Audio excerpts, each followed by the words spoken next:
రెండవ సమూయేలు గ్రంథము 13వ అధ్యాయము 4వ వచనం చదువుతున్నాను. రాజకుమారుడవైన నీవు నానాటికి చిక్కిపోవుటకు హేతువేమి? సంగతి నాకు తెలియజెప్పవా అని అమ్నోనుతో అనగా, అమ్నోను నా తమ్ముడగు అబ్షాలోము సహోదరి అయిన తామారును నేను మోహించి ఉన్నానని అతనితో అనెను.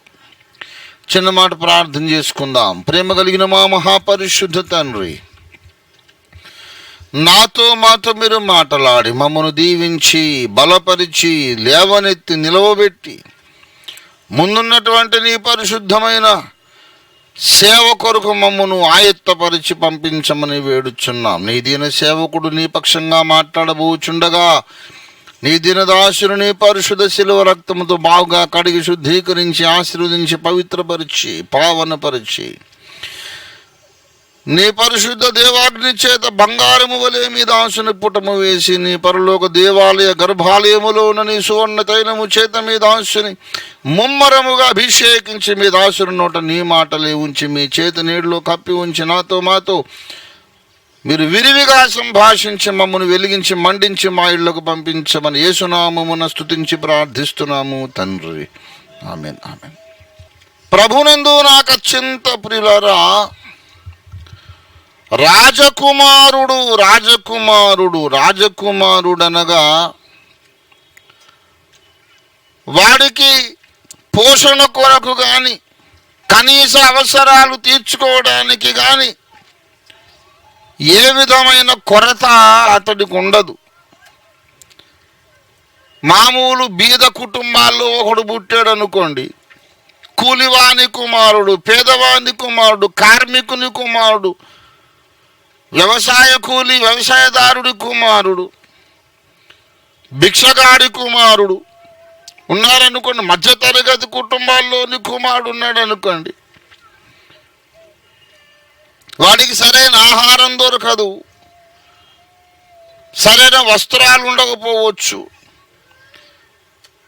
నాతో పాటు చదువుకునే వాళ్ళు మంచి ఖరీదైన బట్టలు వేసుకుంటున్నారు. నాన్న నాకు కూడా బట్టలు ఇవ్వండి, కొనివ్వండి అంటే, నాయన మనం పేదోళ్ళం రా, మనం అఫోర్డ్ చేయలేము, అంత తాహత్తు మనకు లేదు, కలిగినంతలో సర్దుకోవాలి బాబు అని నాన్నగారు చెబుతారు.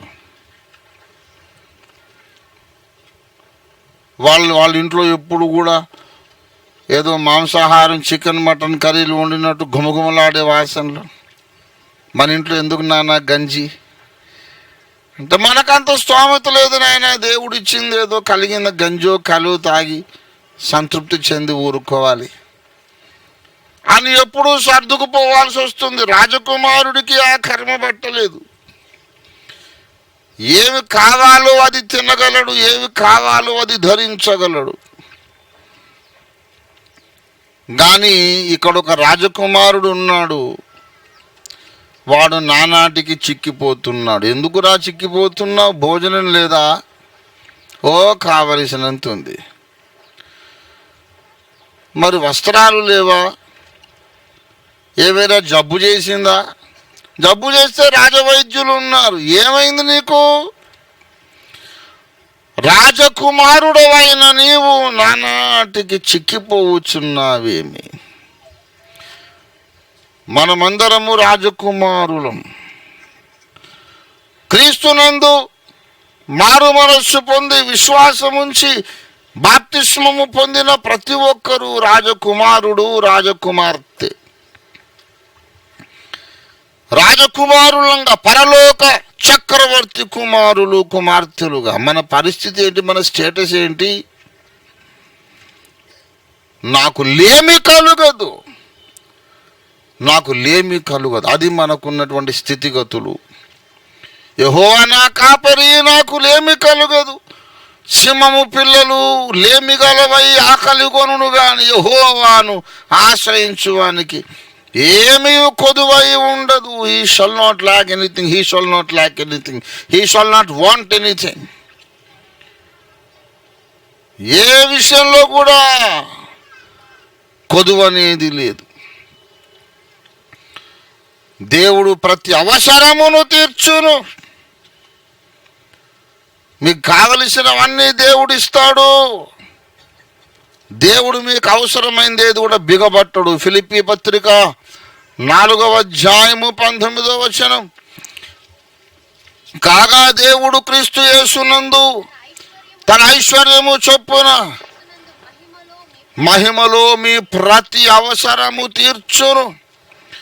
మీ ప్రతి అవసరం, మీకు ఆరోగ్యం కావాలా, కుటుంబ జీవితం కావాలా, ఆహారమా, వస్త్రమా, ఏం కావాలి, మీకేది కావాలో నన్ను అడగండి అన్నాడు. ఏం కావాలో అడగండి, నేను ఇచ్చేస్తాను.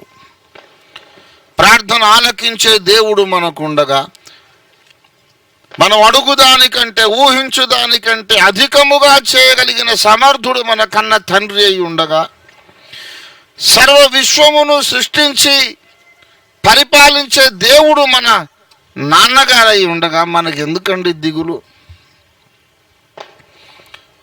మనము రాజులము, రాజకుమారులము, రాజకుమార్తెలము. Something is wrong somewhere.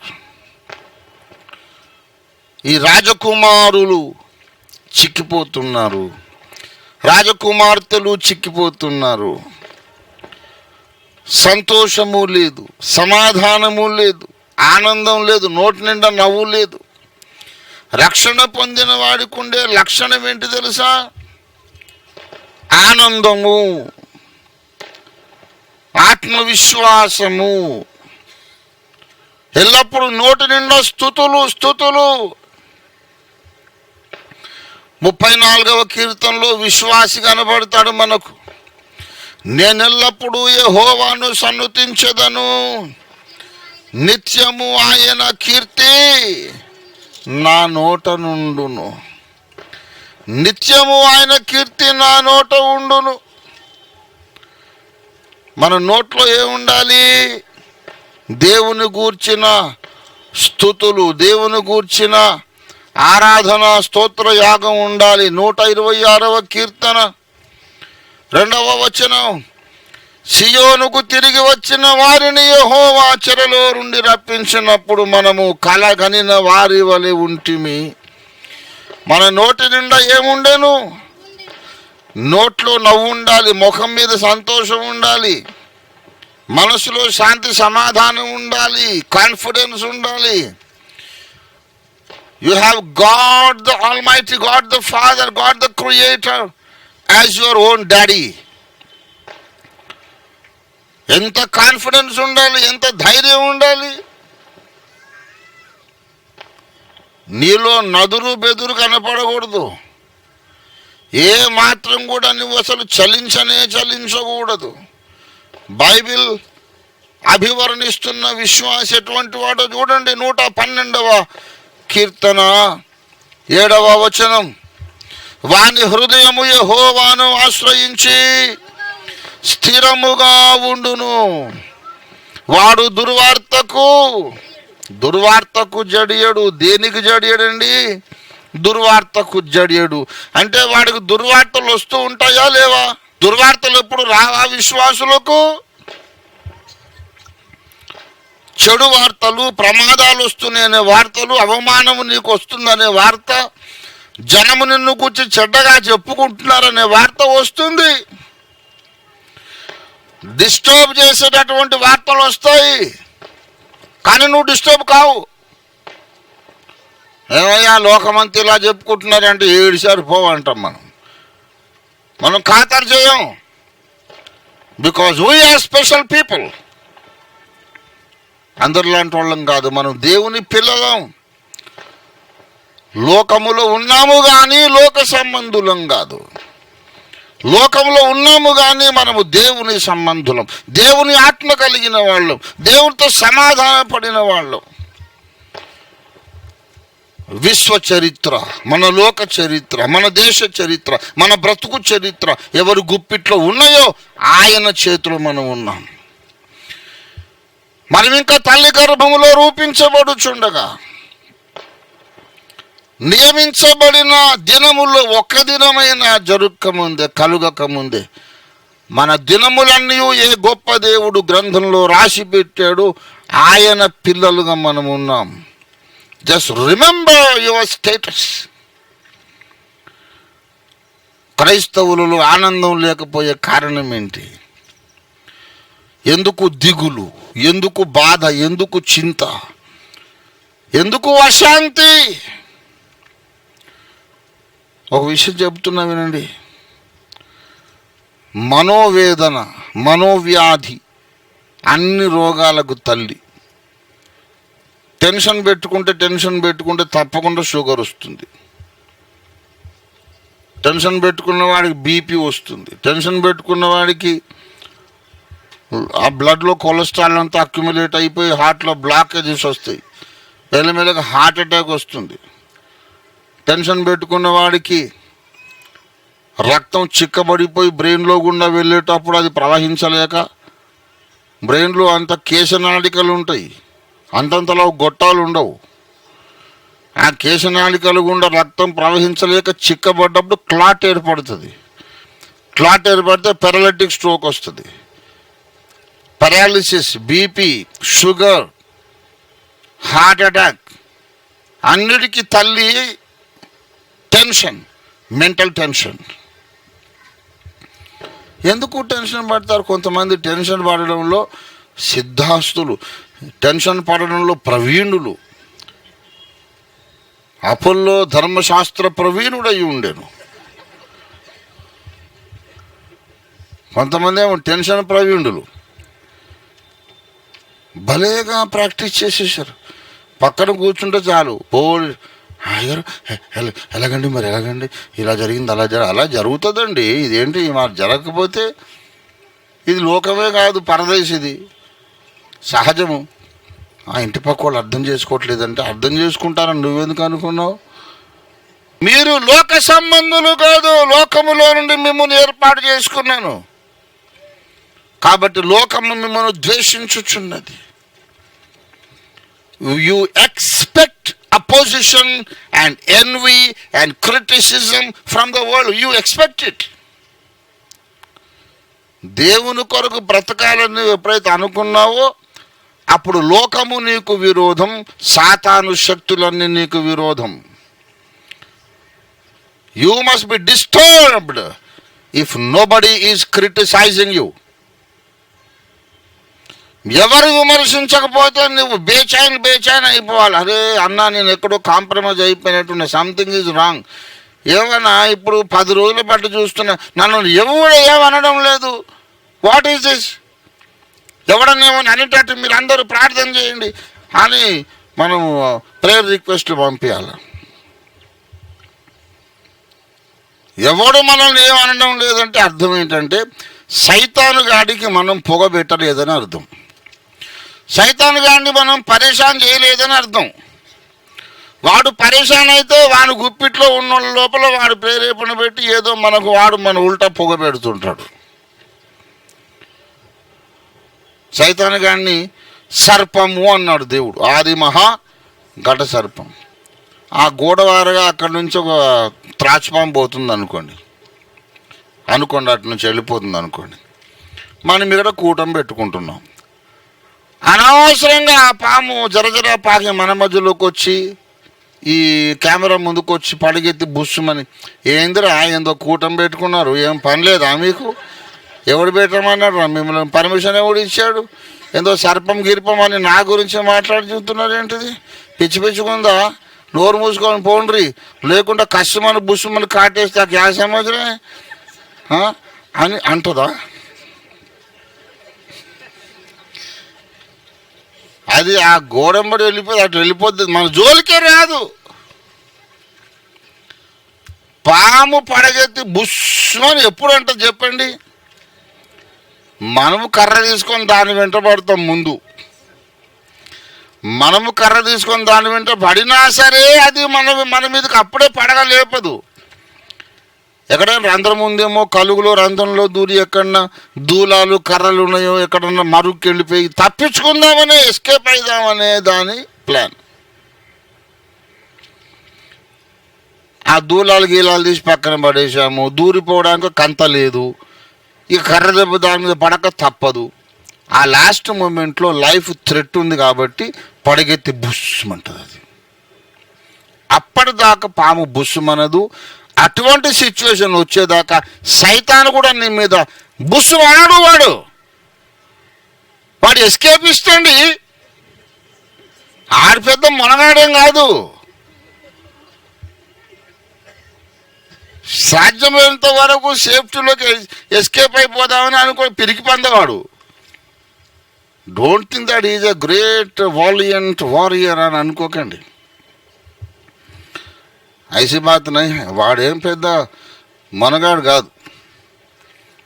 మొనగాళ్ళకే Monagadu అంటే యేసయ్య, తర్వాత భూమి మీద రంజీ తోఫీర్. దేవునికి స్తోత్రం.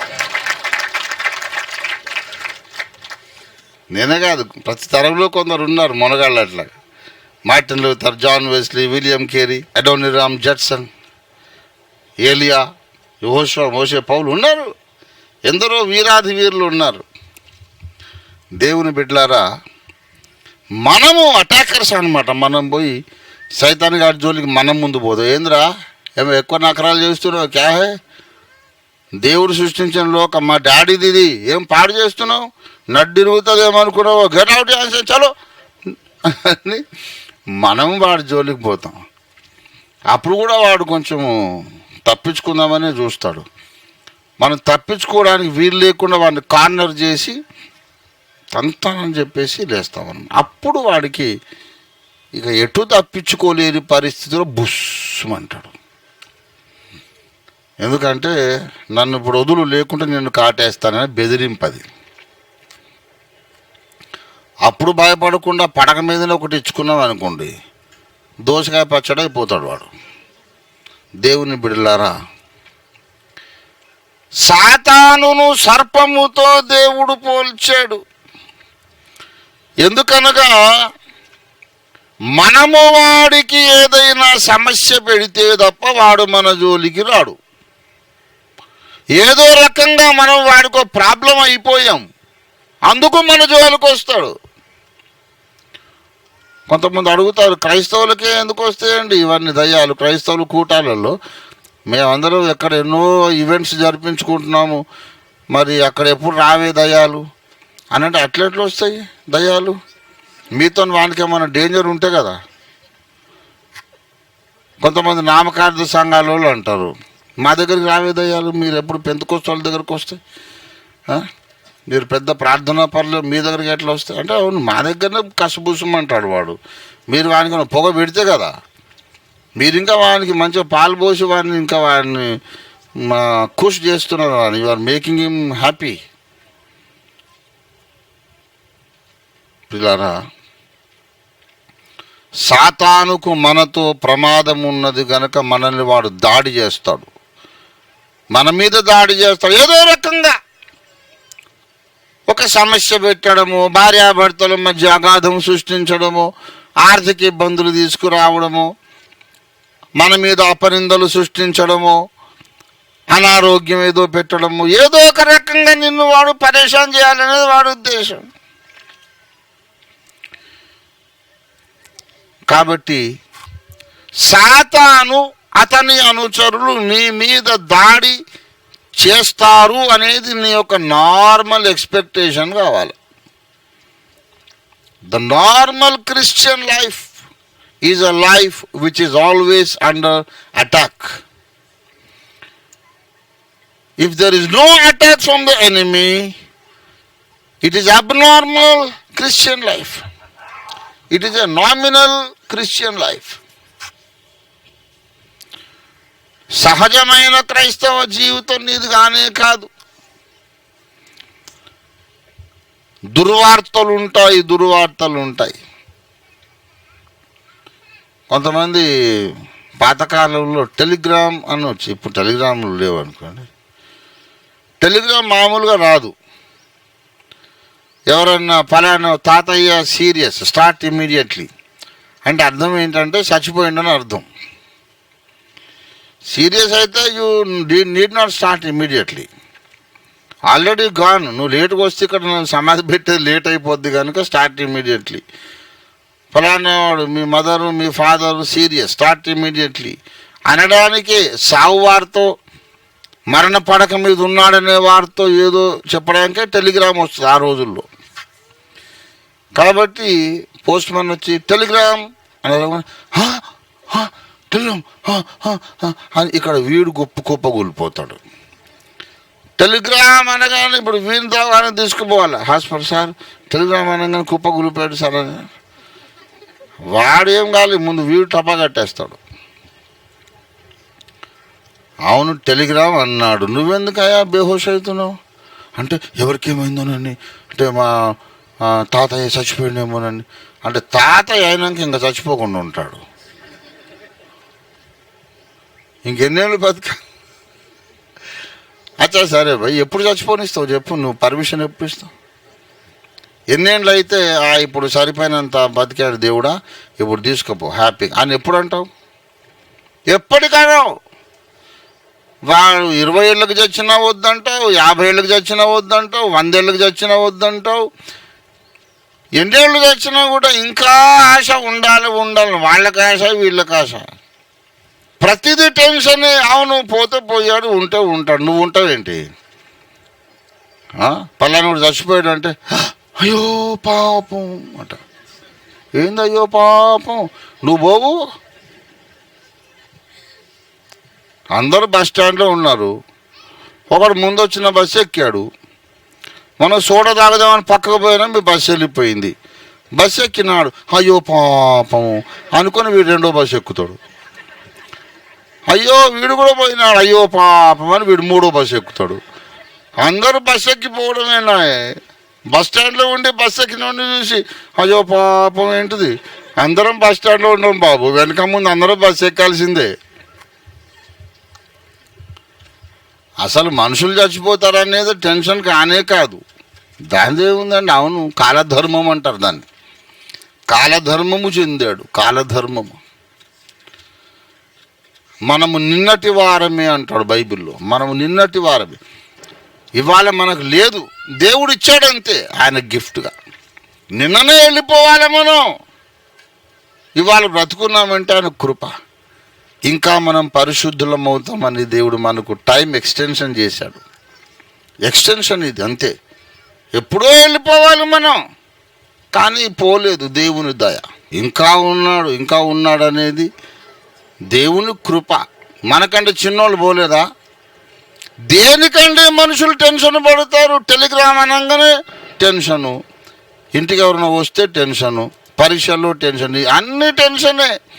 పరీక్షకి వెళ్తున్నాను అంకుల్, ఏమైందో ఏం కాదు, 2 అవుతాయి. అయితే పాస్ అవుతావు, లేకుండా ఫెయిల్ అవుతావు. మూడోది ఏమన్నా ఉందా అయిటందుకు? ఏం దేనికి టెన్షన్? పాస్ అయితే దేవునికి స్తోత్రం అనుకోవాలి, ఫెయిల్ అయితే ఆ దిద్దటానికి తెలివి లేదని అనుకొని ప్రార్థన చేయాలి. ప్రభువా ఆ స్పాట్ వాల్యుయేషన్లో ఉన్నోనికి జ్ఞానం ఉదయించే ప్రభువా అని ప్రార్థన చేయాలి. కొన్నిసార్లు మనం రాసేది వాళ్ళకి అర్థం కాదు, అప్పుడు కూడా మనం ఫెయిల్ అవుతాము. కనుక మనము పరేషాన్ కావద్దు, దేవునికి స్తోత్రం అనాలి. ఎల్లప్పుడూ మనము దేవుని యందు ఆనందించాలి. కొంతమంది నా దగ్గరకు వస్తారు, అంకుల్ ఫెయిల్ అయ్యాను ప్రార్థన చేయండి. మంచిది బిడ్డ, వాని కొరకు నేను ప్రార్థన చేస్తాను. అదేంటి అంకుల్ నేను ఫెయిల్ అయితే వాని కొరకు ప్రార్థన చేసి అంటే నెక్స్ట్ టైం నీ పేపర్లు దిద్దేటానికి ఇంకా మంచి జ్ఞానం వచ్చి నీకు మార్కులు వేయాలి. అవునా అంకుల్? అరే నువ్వు పర్ఫెక్ట్ రాసిన బిడ్డ, వానికి అర్థం కాలేదు. అవునా అంకుల్? కరెక్టేలే, నేను అదే అనుకుంటా అంకుల్. నన్ను మీరు ఒక్కరు అర్థం చేస్తున్నారు అంకుల్, ఎవరు అర్థం చేసుకోలేదు. ఎంత ఎన్కరేజ్మెంట్. ఫెయిల్ అయింది, ఎట్లాగో ఫెయిల్ అయ్యాడు, కనీసం ఇప్పుడు సంతోషపడుతున్నాడు కదా. వానికి దుర్వార్తలు వస్తాయి అప్పుడప్పుడు. అరే ఎగ్జామినేషన్ రిజల్ట్స్లో నీ పేరు రాలేదు అనేది దుర్వార్త.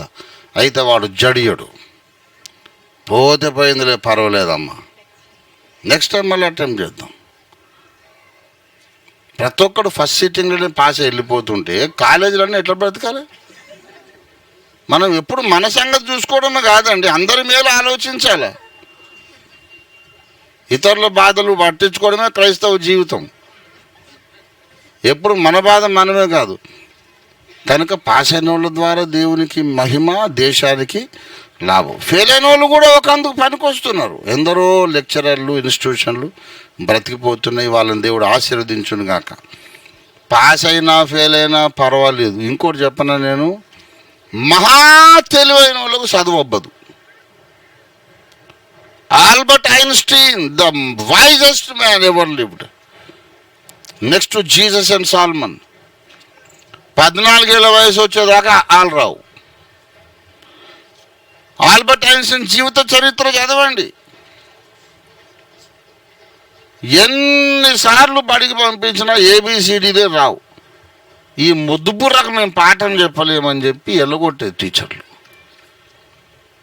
14 ఇయర్స్ అయిన తర్వాత అప్పుడు ఒక టీచర్ గుర్తుపట్టాడు, అరే వీడు మహామేధావి, మామూలుడు కాదు వీడని. వాని దారిలోకి పోయి నేను పెంచుతానని చెప్పి 1 ఇయర్ లోపల 10 ఏళ్ళు చదువు చదివాడు. మా జేకబ్ తాతయ్య కూడా ఇప్పుడుండే ఎడ్యుకేషన్ సిస్టమ్ అంతా రాంగ్. అది ఒక కొత్త బాలశిక్ష రూపొందించాడు తాతయ్య. బాకు కొమ్మిస్తే బూ, బూకు కొమ్మిస్తే రు అని పెట్టినాడు అనమాట. చాలా మేధ. జేకబ్ తాత ఎక్స్ట్రాడినరీ మేధావి. మనం ఇంకొక కాళిదాసును, ఇంకొక షేక్స్పియర్ను పుట్టించలేమంటాం కదా, అలాంటి కూడా ఆయన ప్రపంచం గుర్తించలేదు. ఇక అట్లా కాలగర్భంలో కలిసిపోయాడు ఆ మహా మేధావి. అలాగా వాకు కొమ్మిస్తే మా, మాకు కొమ్మిస్తే ము అని ఇట్లా షార్ట్కట్లో కొత్త బాల శిక్ష రాశాడు. అప్పుడు ప్రభుత్వం అంగీకరించలేదు. కానీ తాతయ్య దగ్గరే కొంతమంది గురుకులం లాగా ఉండి ఆ చదువు నేర్చుకొని 10వ తరగతి దాకా చదివే చదువు 3 ఏళ్ళు కంప్లీట్ చేయించేది ఆయన. మళ్ళీ రాస్తే వీళ్ళకి ఫస్ట్ మార్కులు వచ్చేది. మహా తెలివైన వాళ్ళకు కూడా మామూలు చదువు అవ్వదు. ఆల్బర్ట్ ఐన్స్టీన్ అడిగారు, ఏమన్నా నువ్వు ఇంత మేధావి 14 ఏళ్ళు వాళ్ళు రాలేదు అని అంటే, ఆయన టీచింగ్ మెథడ్ తప్పు ఉంది సార్. నాకు I don't agree with that kind of teaching. కాబట్టి ఫెయిల్ అయిన వాళ్ళందరూ చవటలు అనుకోకండి. ఫస్ట్ క్లాస్లో పాస్ అయ్యి కూరగాయలు దేనికి చేతకాక పుచ్చు బెండకాయలు, ముదురు బెండకాయలు, పుచ్చు వంకాయలు తెచ్చేటోళ్ళు ఉన్నారు. లేరా? కొంతమందికి మహా చదువు తెలివి ఉంటుంది, బ్రతికే తెలివి ఉండదు. కాబట్టి డోంట్ వరీ అబౌట్ ఎనీథింగ్. పెళ్ళి అయిందా? సంతోషం. కాలేదా? సంతోషం. పిల్లలు పుట్టారా? సంతోషం. పుట్టకపోయినా సంతోషం. Never worry, never worry. You are a prince and princess. రాజకుమారుడవైన నీవు చిక్కిపోవడానికి కారణమేమి? రాజకుమార్తెవైన నీవు సంతోషంగా బ్రతకలేకపోవడానికి కారణం ఏంటండి? అన్యులను చూడండి, హ్యాపీగా ఉన్నారు. క్రైస్తవులు ఎందుకు హ్యాపీగా ఉండరు? దేవుని బిడ్డలారా, మనం సంతోషంగా ఉండాలి అనేది దేవుని ఆజ్ఞ. దేవుని ఆజ్ఞ. దయచేసి జకరియా గ్రంథం 2వ అధ్యాయం, జకరియా గ్రంథము 2వ అధ్యాయము 10వ వచనం. సియోను నివాసులారా, యెరూషలేము నివాసులారా, నేను వచ్చి మీ మధ్యను నివాసము చేయునట్లు, నేను వచ్చి మీ మధ్య నివాసము చేయునట్లు సంతోషముగా ఉండి పాటలు పాడుడి. Be happy, rejoice and keep singing praises, so that I shall come and dwell amidst you. Keep rejoicing, keep singing, so that I can come and dwell in your midst. మీ మధ్యలోనికి నేను వచ్చి ఉండునట్లు మీరు సంతోషంగా ఉండండి, పాటలు పాడండి. దేవుని సన్నిధిని అనుభవించాలంటే ఆనందంగా ఉంటేనే ఆయన వస్తాడు. దేవుని బిడలారా, యేసునందు రక్షణ పొంది దేవుని కుమారులము, కూతుళ్ళమైన మనం దిగాలు పడడానికి అవసరమే లేదు, న్యాయమైన కారణమే లేదు. ఏ సమస్య అయినా సరే దాన్ని పరిష్కరించగలిగే సర్వశక్తి మంతుడు మన కన్న తండ్రి. దేవునికి స్తోత్రం కలుగునుగాక. హల్లెలూయా. నీలో రహస్య పాపం ఉన్నదా? దాన్ని జయించడానికి నీకు శక్తినిచ్చేవాడు యేసయ్య. తన ప్రజలను వారి పాపముల నుండి ఆయనే రక్షించును గనుక ఆయనకు యేసు అని పేరు పెట్టుదువు. చాలామంది క్రైస్తవులు కొన్ని అలవాట్లు జయించలేకపోతున్నాం, కొన్ని పాప అలవాట్లు ఉన్నాయి, కొంత అపవిత్రత ఉంది, జయించలేకపోతున్నాం అని బాధపడే వాళ్ళు ఉన్నారు. Don't worry, Jesus is able to take care of that problem, that situation. ఆ రహస్యమైనటువంటి పాపమును జయించడానికి కూడా నీకు శక్తినిచ్చేవాడు యేసయ్య. దేనికి భయపడొద్దు. భయపడకండి, జడియకండి, చింతపడకండి, కలవరపడకండి. దేనిని గూర్చయు చింతపడకుడి.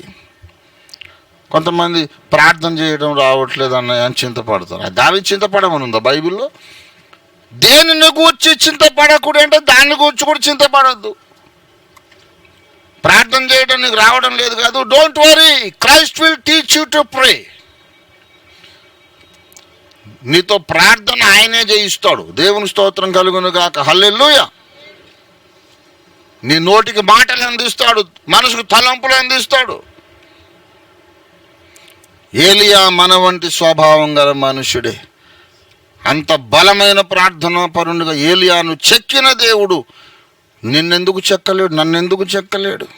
డోంట్ వరీ, దేనికి భయపడొద్దు. రాజకుమారుడు అయిన నీవు చిక్కిపోవడానికి కారణం ఏంటి? దిగాలు పడి ఉండడానికి కారణం ఏంటి? కొన్ని కారణాలు ఉన్నాయి. ఆ 2-3 కారణాలు చెప్పేసి ముగిస్తా, ఎక్కువ టైం లేదు నాకు. మొట్టమొదటి కారణం, నీ జీవితంలో జరుగుతున్న ప్రతి పరిస్థితికి దేవుడు కారణభూతుడు, దేవుడు కర్త అనే విషయాన్ని నీవు మరచిపోవద్దు. 2వ దినవృత్తాంతముల గ్రంథం 11వ అధ్యాయము 4వ వచనం. ఈ కార్యము నా వలననే జరుగుచున్నదని యెహోవా సెలవిచ్చుచున్నాడు గనుక యుద్ధము చేయకుండా మీరు మీ మీళ్ళకు వెళ్ళిపోండి. జరుగుతున్న విషయం, సన్నివేశం, నేపథ్యం ఏంటంటే దావీదు మహారాజు చచ్చిపోయాడు, సొలొమోను రాజయ్యాడు. సొలొమోను చచ్చిపోయాడు, రెహబాము రాజయ్యాడు. రాజసేవ నుండి తిరుగుబాటు చేసి బహిష్కృతుడైన యరొబాము అనేవాడు వెట్టి పని వారి మీద అధికారిగా ఉండేవాడు, వాడిని వెలివేశాడు. వాడిప్పుడు వచ్చాడు, రెహబాము బలహీనుడని మళ్ళీ వచ్చాడు, వచ్చి అందరినీ కూడదీశాడు. దావీదు మహారాజు కుమారుడు సొలొమోను బాగానే ఉన్నాడు. సొలొమోను కొడుకు రెహబాము మాత్రం ఒట్టి అసమర్థుడు. ఈ రెహబాము మనల్ని పరిపాలించడానికి తగడు. మనం వేరే రాజ్యం పెట్టుకుందాం పదా అని 10 గోత్రాలను ఇన్ఫ్లుయెన్స్ చేశాడు. యూదా, బెన్యామీన్ 2 గోత్రాలు మిగిలినాయి. మిగతా 10 గోత్రాలు యరొబాము నాయకత్వం కిందికి వెళ్ళిపోయినాయి. యుద్ధం జరుగుతుంది ఇప్పుడు. రెహబాము సైన్యాలు వచ్చినాయి యుద్ధం చేయడం. అటువైపు యరొబాము అతని సైన్యాలు ఉన్నాయి. అంతర్యుద్ధం జరుగుతుంది ఇశ్రాయేలులోనే. దావీదు సంతాన సంబంధికులకును యరొబాము తిరుగుబాటును బలపరిచిన వాళ్లకు యుద్ధం జరుగుతుంది, జరగబోతుంది, ప్రారంభం కాబోతుంది. ప్రవక్త వచ్చి పలికాడు, దిస్ ఈజ్ రాంగ్. ఎవరి మీదకయ్యా యుద్ధానికి వచ్చారు? మీ సహోదరుల మీద. ఎందుకు? వాళ్ళు తిరుగుబాటు చేశారు. మీకు తెలుసా, జరిగినది నా వల్లనే జరుగుతున్నది. యరొబాము తిరుగుబాటు చేయడానికి నేను కారణం, నేను ప్రేరేపించా, నేను వాళ్ళని తీసుకొచ్చా.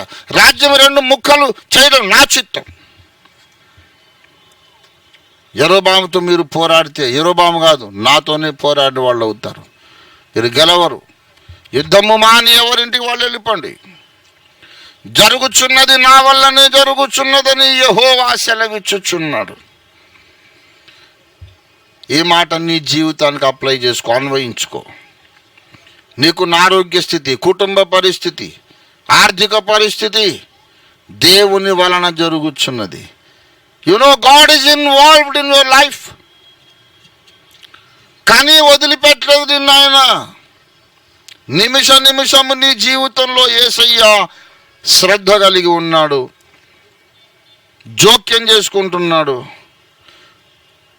God is active in your life. నీకేది మంచిది కాదో అది నీకు దూరం చేస్తున్నాడు. నీకేది రేపు తీర్పు దినాన్ని అవమానం కలిగిస్తుందో దాన్ని దూరం చేస్తున్నాడు. ఏది నీ ఆత్మీయ జీవితాన్ని నాశనం చేస్తుందో వాటిని నీకు దూరం చేస్తున్నాడు. నీవు అడిగిందల్లా ఇచ్చేసే ఏటీఎం మెషిన్ కాదు యేసయ్య. నీకేది మేలు అది ఇస్తాడు. రేపు దేవుని రాజ్యములో నీవు సింహాసనం మీద కూర్చోవడానికి ఏది దోహదపడుతుందో అది ఇస్తాడు. కొన్ని అడుగుతావు, అవి దేవుడు నీకు ఇస్తే నిత్యత్వంలో అవమానం పాలైపోతావు. ఏ వస్తువులు, ఏ ఆనందాలు నీకు దేవుడిస్తే నువ్వు అవమానము పాలైపోతావు, ఆత్మీయ జీవితం నష్టం అయిపోతుందో అవి దేవుడు నీకు ఇవ్వడు. నీవు కోరుకున్నట్టు నీ లైఫ్ ఉండదు. ఎవరి జీవితం కూడా వాళ్ళు కోరుకున్నట్టు ఉండదు. నా జీవితం నేను కోరుకున్నట్టు లేదు, నీ జీవితం నువ్వు కోరుకున్నట్టు లేదు. నువ్వు అనుకున్నట్టు భర్త నీకు దొరకలేదు, నువ్వు అనుకున్నట్టు భార్య నీకు దొరకలేదు, నువ్వు అనుకున్న ఆత్మీయంతస్తు నీకు లేదు, నీవు అనుకున్న ఉద్యోగం నీకు లేదు, నువ్వు అనుకున్నంత డబ్బు నీకు రాలేదు. I'm telling you, your life is not as you expected. This is everyone's story. నీవు అనుకున్నట్టు నీ జీవితం లేదు.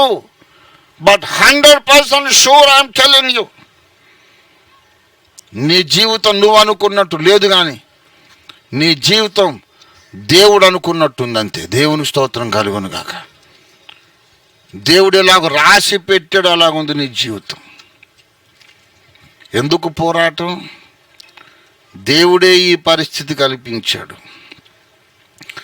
ఎందుకు చింత? నీ కొరకు ప్రాణం పెట్టిన దేవుడే నీకు ఈ పరిస్థితి కల్పించాడు. Any situation, whatever be the situation, నేను ఇలా ఉన్నానంటే దేవుడు అనుమతించాడు. దేవుడు చచ్చిపోయాడు అనుకున్నావా? దేవుడు సింహాసనం నుంచి దిగిపోయాడు అనుకున్నావా? లేక దేవుడు నీ మీద దృష్టి పెట్టకుండా మర్చిపోయాడు అనుకున్నావా? ఎలాగ దేవుడు మర్చిపోతాడు నిన్ను? ఎలాగ సింహాసనం దింపేస్తావా ఆయన్ని? నిత్య స్వయం జీవి యగువాడు, సర్వశక్తిమంతుడు, సర్వాధికారము కలిగిన వాడు, అద్వితీయుడు, ఆయన నీ మీద దృష్టి కలిగి ఉన్నాడు. ఆయన సెలవు ఇవ్వకపోతే నీకు దోమ కూడా కుట్టదు, ఈగ కూడా వాలదు, ఒక తల వెంట్రుక రాలేదు. ప్రియులారా, అది ప్రమాదము కానీ, వేదన కానీ, అవమానము కానీ, నష్టము కానీ ఆయన అనుమతించనిది నిన్ను ఏది తాకడానికి వీలు లేదు. So be happy with that husband, be happy with that wife, be happy with that job, be happy with that financial situation. I am all the time happy. దేవానికి స్తోత్రం అని కొంచెం ఒక 2 నిమిషాలు ఏదన్నా చింత వచ్చినా వెంటనే పక్కకి నెట్టేస్తాను. ఏదైనా సరే నా యేసయ్య ఉన్నాడు, దేవానికి స్తోత్రం అని మళ్ళీ ఆనందించడం ప్రారంభిస్తాను. అందుకే ఇంతకాలం వచ్చిన ఈ షేపులో ఉన్నాను. 11 సార్లు హత్యా ప్రయత్నం చేశారు, నాకు విషం పెట్టారు, చేతబడులు చేశారు, తలక పగలు కొట్టారు. నా ఫ్యామిలీ విషయంలో 2 సార్లు దెబ్బతిన్నాను.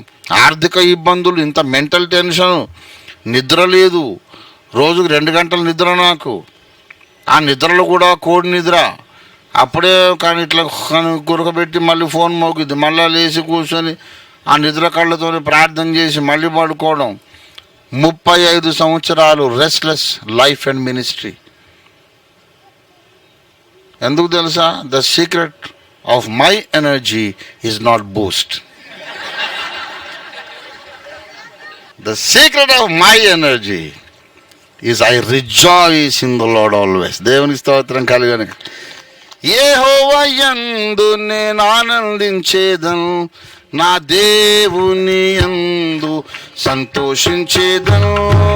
యెహోవా యందు ఆనందించేదను, నా దేవుని యందు. ప్రభువకు యెహోవాయే నా బలము, ప్రభువకు యెహోవాయే నా బలము. నా కాళ్ళు లేడి కాళ్ళ వలె చేయును, నా కాళ్ళు లేడి కాళ్ళ వలె చేయును.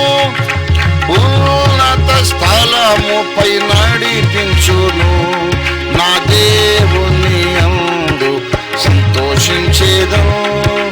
యెహోవా యందు నేను ఆనందించేదను, నా దేవుని యందు సంతోషం.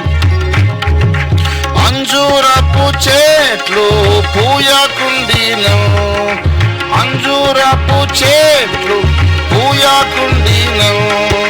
ద్రాక్ష చెట్లు ఫలించకపోయినను, ద్రాక్ష చెట్లు ఫలించకపోయినను. ఓలివ చెట్లు కాయకుండిను, నా దేవుని యందు సంతోషించేదను. యెహోవా యందు నేను ఆనందించేదను, నా దేవుని యందు సంతోషం. చేనిలోని పైరు పండకుండిను, చేనిలోని పైరు పండకుండిను. గోరెలు తోటిలో లేకపోయినా, గోరెలు తోటిలో లేకపోయినా. సాలలో పశువులు లేకపోయినా, నా దేవుని యందు సంతోషించేదను. యెహోవా యందు నేను ఆనందించేదను, నా దేవుని యందు సంతోషించేదను. దేవుని యందు ఆనందించాలి. భార్యను బట్టి సంతోషించినాం అనుకోండి, ఆమె గుట్టుకోమంటే మనం గుండె బయలు కుప్పకూలాల్సి వస్తుంది. భర్తను బట్టి సంతోషిస్తే అదే పరిస్థితి. పిల్లల్ని చూసుకొని మురిసిపోతే గుట్టుకోమంటే మళ్ళీ మనం కుప్పకూలిపోవాలి. యేసయ్యను బట్టి సంతోషించడం అనుకోండి, ఆయన ఎప్పుడు గుట్టుకోమన్నాడు. మనం గుట్టుకోమంటే పోయి ఆయన కౌగిట్లో ఉంటాం. దేవునికి స్తోత్రం కలుగును గాక. Hallelujah, hallelujah. Rejoice in the Lord always. And again I say rejoice. ఎల్లప్పుడు ప్రభువునందు ఆనందించుడి. మరలా చెప్పుదురు, ఆనందించండి. This is the commandment of the Lord. ఆజ్ఞ, ఆజ్ఞ, ఆజ్ఞ. ఆనందించండి, ఆనందించండి, ఆనందించండి. ఆనందం కలగాలంటే యెహోవా చేసిన ఉపకారములను ధ్యానం చేయండి. దేవుడు చేసిన మేలును జ్ఞాపకం చేసుకోండి. పరలోక మహిమలను గూర్చి ధ్యానించండి. దేవుడు నీకు వాగ్దానము చేసిన నిత్య మహిమ స్వాస్థ్యమును ధ్యానించండి.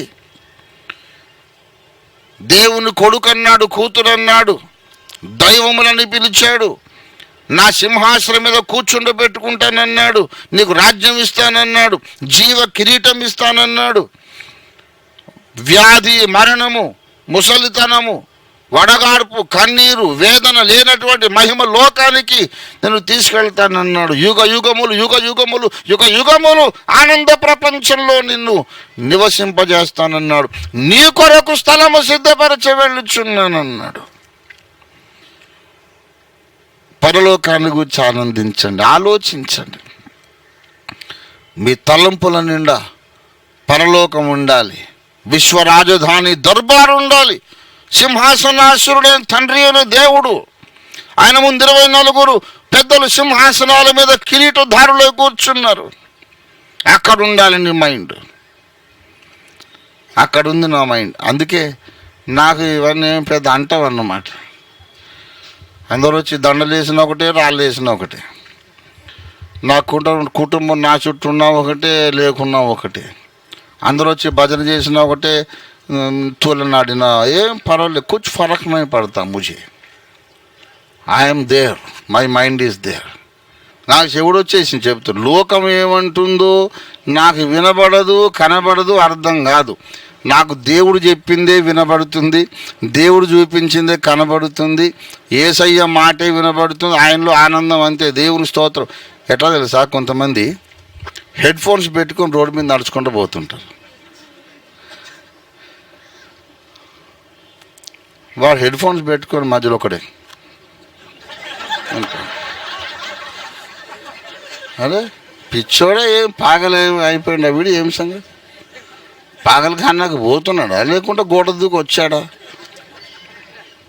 వాడు ఇట్లా ఇట్లా ఇట్లా అంటుంటే అర్థం ఏంటంటే ఈ హెడ్ ఫోన్స్ నుంచి వానికి ఏదో రిధం వినబడుతుంది, ఆ రిధం ప్రకారం వాడు డాన్స్ చేస్తున్నాడు అనమాట. వాడిది వేరే ప్రపంచం, మనది వేరే ప్రపంచం. ప్రతి క్రైస్తవుడు కూడా హెడ్ ఫోన్స్ పెట్టుకోవాలి. ఆ హెడ్ ఫోన్స్ ఏ హెడ్ ఫోన్స్ అంటే యేసయ్యకు మాత్రమే కనెక్టెడ్. దేవునికి స్తోత్రం కలుగును గాక. ఆత్మ సంఘములతో చెప్పుచున్న మాట హెడ్ ఫోన్స్ గలవాడు వినును గాక. దేవునికి స్తోత్రం. Hallelujah, hallelujah. చెవులున్నాయి, హెడ్ ఫోన్స్ లేవు sir. That is the problem. చెవులున్నాయి, యేసు ప్రభు దగ్గర నుంచి హెడ్ ఫోన్స్ లేవు. ఇలారా చుట్టూన్న ప్రపంచాన్ని అసలు పట్టించుకోవద్దు. దేవుని ముఖదర్శనముతో అనుదినము నీ ప్రతి ఆశ తీర్చుకుంటూ ముందుకు సాగిపోవాలి. ఎందుకంటే ఈ లోకము నిన్ను ఎప్పటికీ ప్రశంసించదు, ఎప్పటికీ అర్థం చేసుకోదు, ఎప్పటికీ సమర్థించదు, ఎప్పుడూ నీకు సహాయం చేయదు. It is never never never on your side. The world is always against you. దేవుడే నీ పక్షం. యేసు రక్తమును బట్టి దేవుడు నీ పక్షం. నీకేది జరిగినా సరే నేను చెప్తున్నాను, దేవుడు నీ జీవితాన్ని ఇలా ప్లాన్ చేశాడు. Don't worry. నీకు సమస్య ఉంటే ఆయన పరిష్కరిస్తాడు, రోగం ఉంటే స్వస్థపరుస్తాడు, నీలో ఏమన్నా బలహీనతలు ఉంటే ఆయన జయమునిస్తాడు. దేవునికి స్తోత్రం కలుగును గాక. హల్లెలూయా.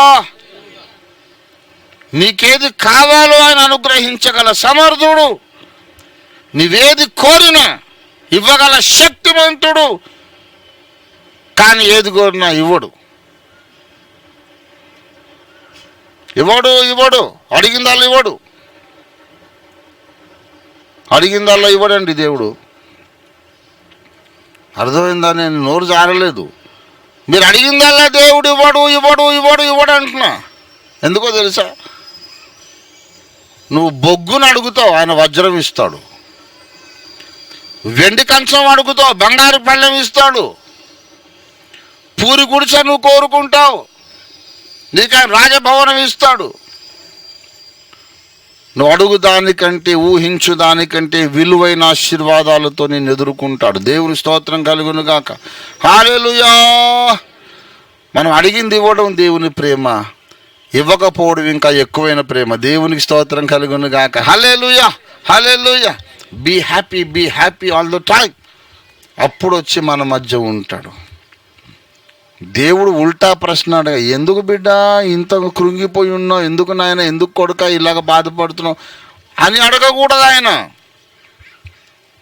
ఏరా ఇన్ని కష్టాల మధ్యలో నువ్వు ఎట్లా ఆనందిస్తున్నావురా, ఈ పరిస్థితుల్లో నువ్వు ఎలాగ స్తుతించగలుగుతున్నావురా అని దేవుడు ఆశ్చర్యపడాలి.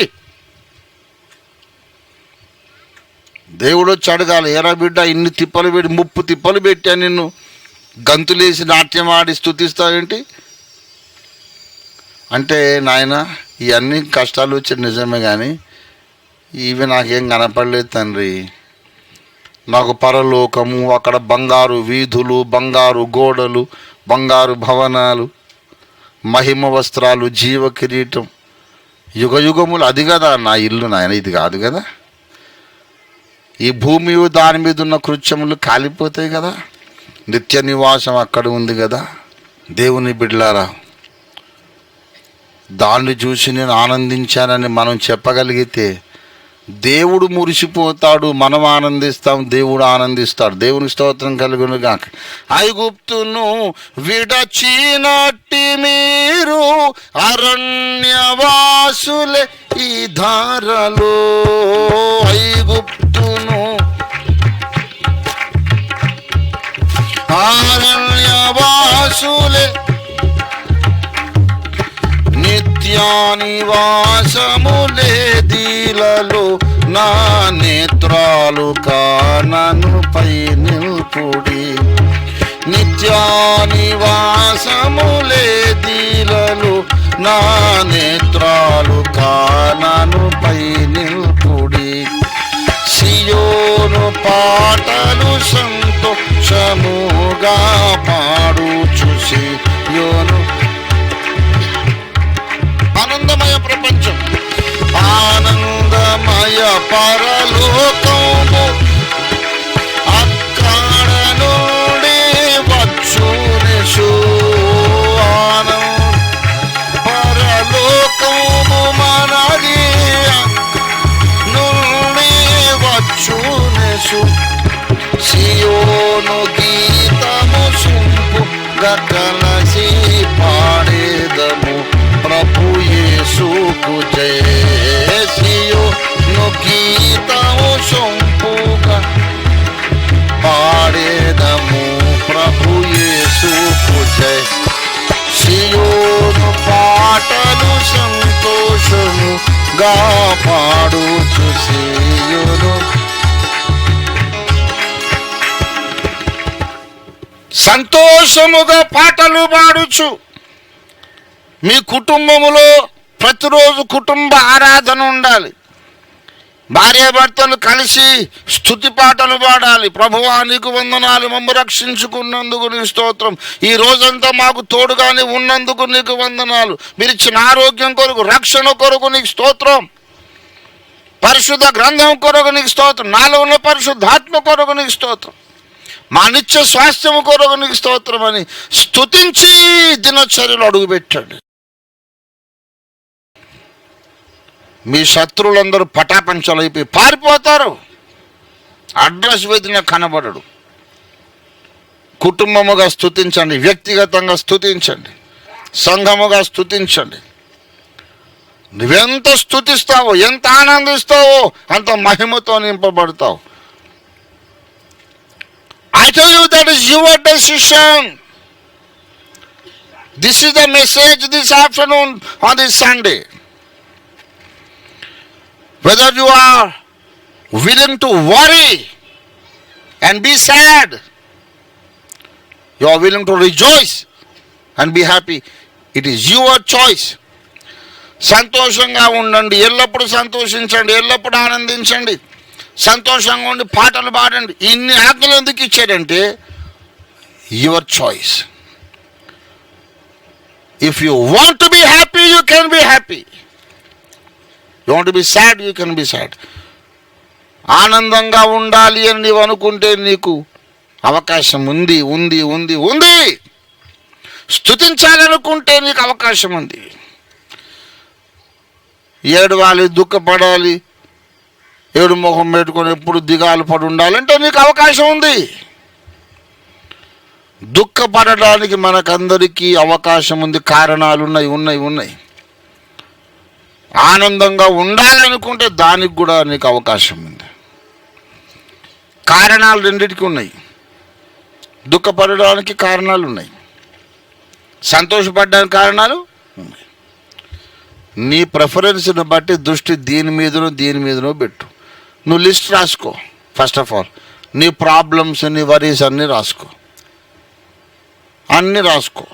నీకు గుర్తొచ్చినన్నీ ఇంకా గుర్తు చేసుకొని పక్కింటి వాళ్ళ సహాయము, మన ఫ్యామిలీ మెంబర్ సహాయము, ఫ్రెండ్స్ని అందరినీ సహాయం అడిగి, ప్లీజ్ కొంచెం సహాయం చేయవబ్బా, కొంచెం నాకు ఎక్కడెక్కడ లైఫ్ బర్బాద్ అయిపోయింది, ఎక్కడెక్కడ నాకు అంత నష్టాలేని అన్నీ గుర్తు చేయి అందరిని అడిగి మొత్తం ఎగ్జాస్టివ్గా రాసుకో లిస్ట్. రాసుకున్న తర్వాత ఆశీర్వాదములు, ఆనంద హేతువులని ఇంకో పట్టి రాయి. ఇక నాకు ఇంకా గుర్తు లేవు, గుర్తుకు రావు, చెప్పుకోవడానికి ఏమి లేవు అనుకున్నంత ఎగ్జాస్టివ్గా ఇది కూడా లిస్ట్ రాసుకో. 2 గోడ మీద అతికించుకో. ఇప్పుడు చాయిస్ నీది. నువ్వు ఈ లిస్ట్ మీద దృష్టి పెడితేనేమో కృంగిపోతావు, ఈ లిస్ట్ మీద దృష్టి పెడితేనేమో ఉత్సహించి గంతులు వేస్తావు. ఎందుకు తెలుసా? ఈ బాధాకరమైన విషయాలన్నీ రాసావు కదా, అవన్నీ భూ సంబంధమైనవి. భూమియు దాని మీద ఉన్న కృత్యములు కాలిపోయినప్పుడు ఈ సమస్యలు కూడా లేకుండా పోతాయి. దేవుని స్తోత్రం కలుగును గాక. యువతలో ఉన్నటువంటి మేళ్ల పట్టి ఉంది చూశారు. భూమి దాని మీద ఉన్న కృత్యములు కాలిపోయిన తర్వాత కూడా ఈ మేళ్ళు నీకు అలాగే ఉంటాయి. పాప క్షమాపణ, ఆత్మాభిషేకము, దేవుని కుమారత్వము, నిత్య స్వాస్థ్యము, నిత్యరాజ్యము, ఇవి పోతాయా? ఇవి శాశ్వతమైనవి. సంతోషంగా ఉండాలి. సంతోషంగా ఉండకపోతే దేవుని సన్నిధి మనం అనుభవించలేం. ఎప్పుడు కూడా సణుగు గొణుగు విచారం పెట్టుకొని ఇంకా దేవుడు రాలేదే అంటే డోర్ బయట ఉన్నాడు ఆయన. నేను మీ మధ్యకు వచ్చి నివసించున్నట్లు మీరు సంతోషంగా ఉండి పాటలు పాడండి.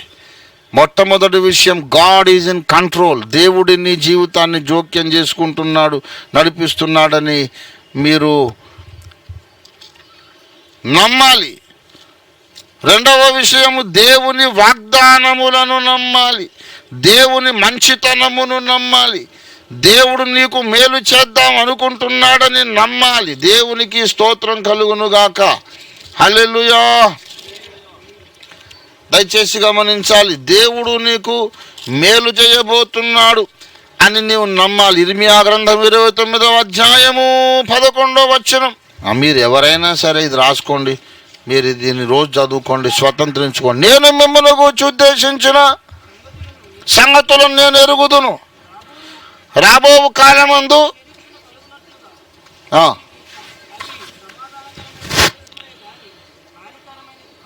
మీకు హానికరమైనవి కాదు.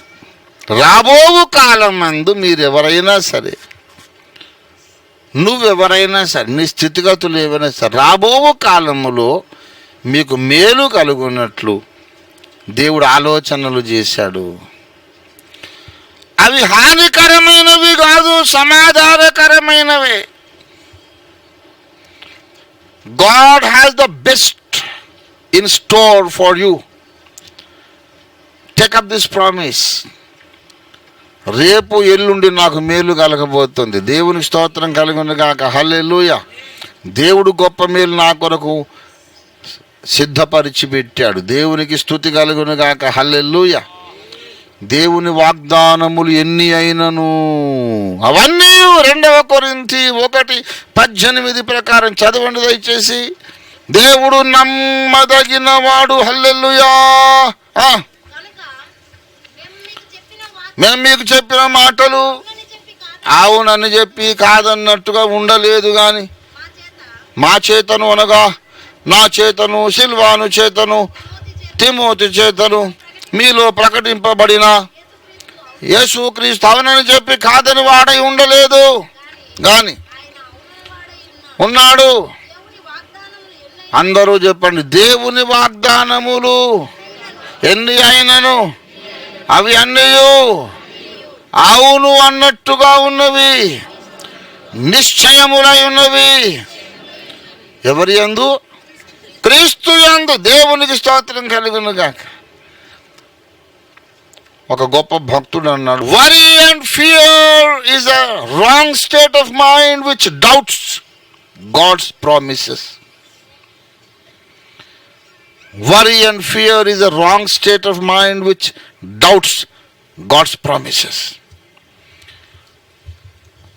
చింత, భయము, దుఃఖ దుఃఖము అనేది ఏంటో తెలుసా? అది ఒక మానసికమైన వైకల్యం అన్నాడు. ఎట్లా వైకల్యము? దేవుని వాగ్దానములను, దేవుని మంచితనమును అనుమానించే ఒక మానసిక వైకల్యం అన్నాడు. I don't care what the situation is, దాని వెనుక గొప్ప మేలు దేవుడు ఉంచాడు. దేవునికి స్తోత్రం కలుగును గాక. హల్లెలూయా, హల్లెలూయా, హల్లెలూయా. దేవుని బిడ్డలారా, మనము రాజకుమారులమై ఉండి దిగాలు పడి ఉన్నామంటే కారణం ఏంటంటే దేవుడు సింహాసనం మీద ఉన్నాడని మర్చిపోయాం. ఆయన నా కొరకు మేలే చేస్తున్నాడని మర్చిపోయాం. దేవుడే ఈ సిచ్యువేషన్కు బాధ్యుడు అని మనం మర్చిపోయాం. దీన్ని కూడా పరిష్కరించే వాగ్దానం ఒకటి బైబిల్లో ఉన్నదని మర్చిపోయాం. ఆ వాగ్దానము నమ్మదగినది, అవునని కాదనేవాడు కాదు. He will take care of your promise, your problems. He has given you enough promises to take care of all your problems. ఏమండి, ఏ సమస్య అయినా చెప్పండి, నేను చెబుతున్నాను. లోకములో ఉన్న మనుషులందరికీ వచ్చిన సమస్యలు కాక కొత్తవి మనకేం రాలేదు. నీకేదన్నా సమస్య వచ్చింది, అటువంటి సమస్య ఫలానా మతంలో ఉన్న వాళ్ళకు రాలేదండి అనేది ఉందా ఏమైనా? నీకు వచ్చిన సమస్యలన్నీ మనుషులందరికీ వస్తున్నాయి. అందరికీ వచ్చిన సమస్యలు నాకు వస్తే మరి నా స్పెషాలిటీ ఏముందంటే ఒకటే స్పెషాలిటీ, అందరికీ సమస్యలు ఉన్నాయి, పరిష్కరించే దేవుడు మనకున్నాడు. అందరికీ సమస్యలు ఉన్నాయి, వాటిని ఆశీర్వాదాలుగా మార్చే దేవుడు మనకున్నాడు. అందరికీ సమస్యలు ఉన్నాయి, ఆ సమస్య ద్వారా మనల్ని సింహాసనం ఎక్కించే దేవుడు మనకున్నాడు. అందరికీ సమస్యలు ఉన్నాయి, ఆ సమస్య ద్వారా మనల్ని పరిశుద్ధపరిచే దేవుడు మనకున్నాడు. దేవుని స్తోత్రం కలుగును గాక. We have a great God who can change everything into a blessing. Be happy. I'm happy. I'm happy all the time. నేను ఏడిసి కూర్చొని ముఖం అంతా ఎలాడేసుకొని సొరకాయలాగా పెట్టుకొని కూర్చోవాలంటే నాకు కారణాలు ఉన్నాయా లేవా? నెల రోజుల నుండి భయంకరమైన పంటి నొప్పి పెట్టుకొని ప్రసంగాలు ప్రయాణాలు చేస్తున్నాను. నేను పంటి నొప్పి ఉన్నా, కడుపు నొప్పి ఉన్నా, ఓవరాన్ ఇంజక్షన్ వేసుకొని గాల్ బ్లాడర్లో స్టోన్స్ ఉన్నప్పుడు 7 సంవత్సరాలు నా వెంట ఒక నర్సును పెట్టుకొని పోయి ఓవరాన్ ఇంజక్షన్ వేసుకొని స్టేజ్ ఎక్కి 2 గంటలు వాక్యం చెప్పి దిగేసరికి మళ్ళీ నొప్పి షూటప్ అయ్యేది. ఒకసారి వరంగల్ స్టేషన్లో కింద పడి గిరగలు కొట్టుకున్నాను నేను నొప్పికి. విత్ ఆల్ దాట్ సమస్యలు వచ్చినాయి, బాధలు వచ్చినాయి, వేదనలు వచ్చినాయి, అవమానాలు వచ్చినాయి, పని మాత్రం ఆగలేదు. దేవునికి స్తోత్రం కలుగును కాక. అది జయ జీవితం. జయ జీవితం అంటే సమస్య రాకపోవడం కాదు. ఏమమ్మా మీ పిల్లగాడు మూతి మీద మీసాలు వచ్చి ముదిరిపోయాడు బెండకాయలాగా, ఇంకా 10th క్లాస్ బయటికి వెళ్ళాడు ఏంటిది, వాని ఏజ్ వాళ్ళందరూ ఎంఏపీ హెచ్డ్ అయిపోతుంది, వాడు ఇంకా 9th కూర్చున్నాడు అంటే నల్గొండలో ఒక ముసలమ్మ చెప్పిందట, నా బిడ్డకేంది బంగారు కొండ, వాడు మస్తు తెలివైనోడు దొర, ఎప్పుడో పాస్ అవుతుండే మావోడు, అన్యాయంగా ఈ పరీక్షలు వచ్చి వంజడి కొట్టినాయి. ఈ పరీక్షలు లేకుండా వాడు ఎప్పుడో బిఏ ఎంఏ కూడా అయిపోతుండే అట. పరీక్షలు లేకుండా ఎప్పుడో బిఏ అయిపోతుంది. ఎట్లయితాడు అయ్యా బిఏ? పరీక్షలు లేకపోతే బిఏ కావడం ఏంటండి? పరీక్షలు ఉంటే వాటిని గట్టెక్కినోడే వాడు విద్యావంతుడు, సమర్థుడు, ప్రవీణుడు, జ్ఞాని. అలాగే మనకు ఇవన్నీ సిచ్యువేషన్లు ఇట్లాగే ఉల్టపల్టా ఉంటాయి. కొంతమంది నా దగ్గరకు వచ్చి ప్రార్థన, మా ఆవిడ అస్సలు మాట వింటలేదండి అని ఒకడు వస్తాడు. ఇట్లా మాట వింటే ఆవిడ భార్య ఎట్లయితుంది?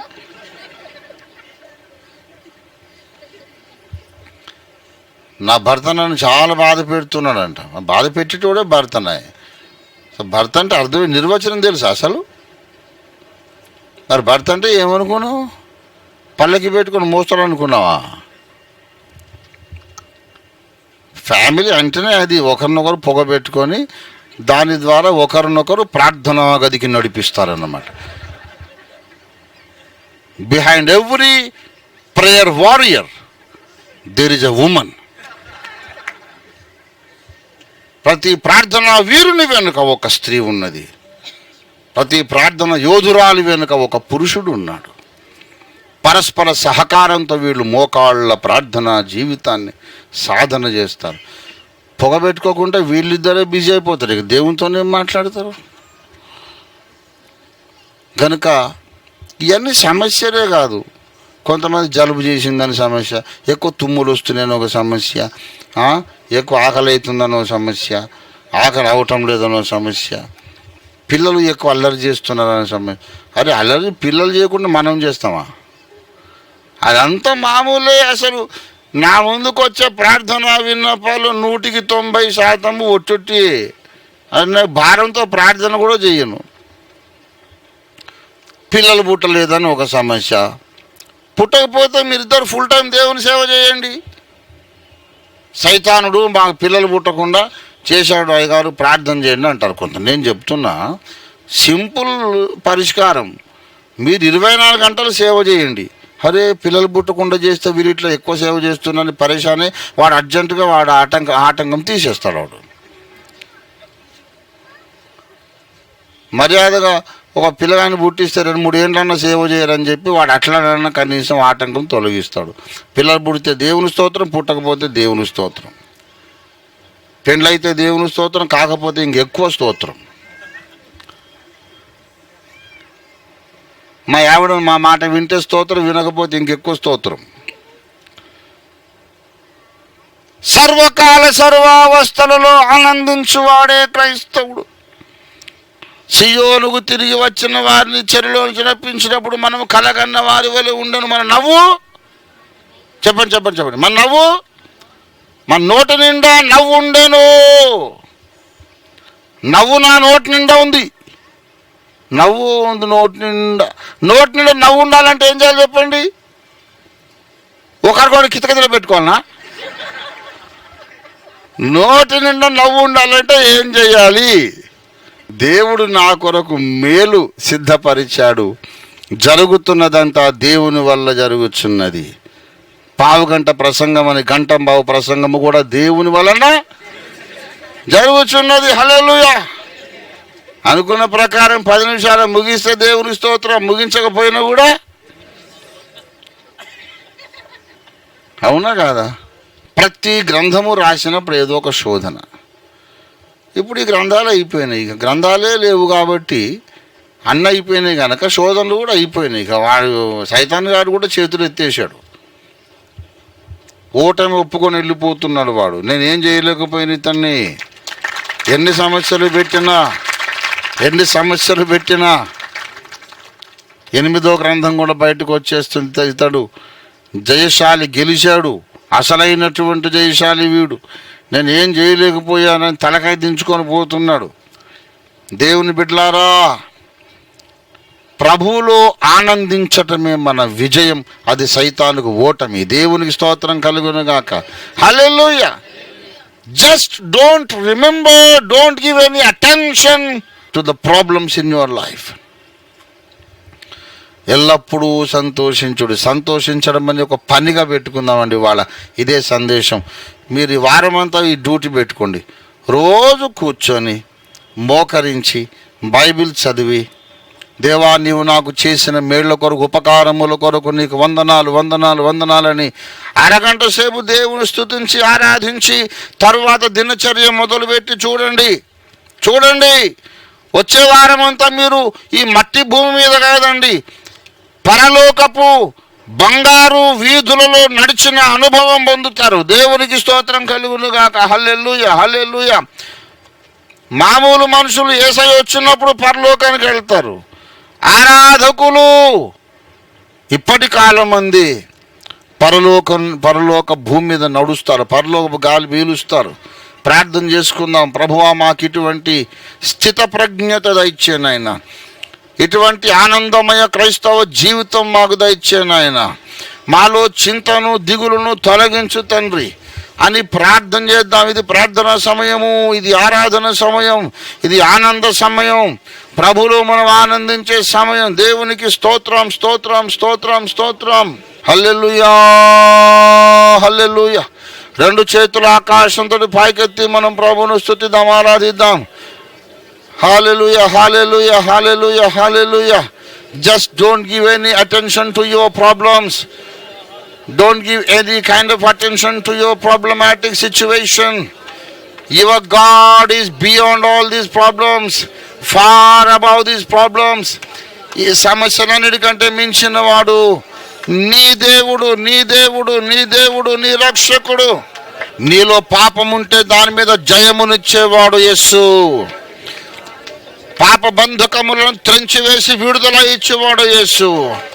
నీ దేహములోని వ్యాధిని తొలగించి నీకు స్వస్థతను, ఆరోగ్యమును ఇచ్చేవాడు యేసు. నీ కుటుంబములో సమాధానం ఇచ్చేవాడు యేసు.